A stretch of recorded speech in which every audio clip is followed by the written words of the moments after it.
SSC জিডিতে normalisation করার পর অনেক ভাই আমাকে কমেন্ট করছে আমার 5 নাম্বার কমে যাচ্ছে দাদা, আমার 3 নাম্বার কম দেখাচ্ছে, কারো আবার 22 নাম্বার বেশি দেখাচ্ছে, কারো আবার 15 নাম্বার বেশি দেখাচ্ছে, কারো 12 নাম্বার।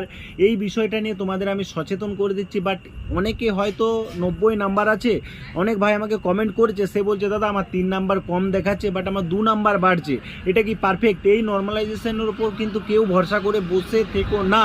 বাট নর্মালাইজেশনে যাদের কম দেখাচ্ছে তোমরা ভাববে যে আমার নাম্বারটা হয়তো কম হয়ে যাবে, আমি গ্রাউন্ডে দৌড়াতে যাব না, আমার ওই শিফটে হয়তো আমি অনেক ভুল করে ফেলেছি তাই আমার নর্মালাইজেশনে কম দেখাচ্ছে। এটা কিন্তু পারফেক্টলি যে 100% এটা কোনো দিন না, এটা আমি বিশ্বাস করি না। বাট আগের বারেও দেখেছি, আমি এবারেও বলছি, তাই তোমাদের সচেতন করছি, তোমরা কিন্তু দৌড়াতে যেও, কেউ ডিমোটিভেট হয়ে যেও না। আমি বলছি তোমাদের কাট অফ কিন্তু কম যাবে, আমি যে লজিক তোমাদের বোঝালাম, তোমাদের কিন্তু কাট অফ এবারে কম যেতেই হবে। বাট যে বিরাট কম যাবে সেটাও না, কিন্তু তোমাদের মিডিয়াম নাম্বারের মধ্যেই থাকবে।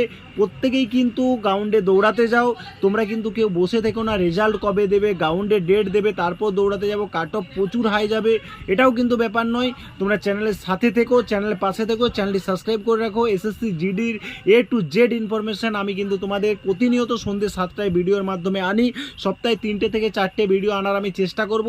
সো থ্যাংক ইউ, নেক্সট ভিডিওয় তোমাদের সাথে দেখা হচ্ছে।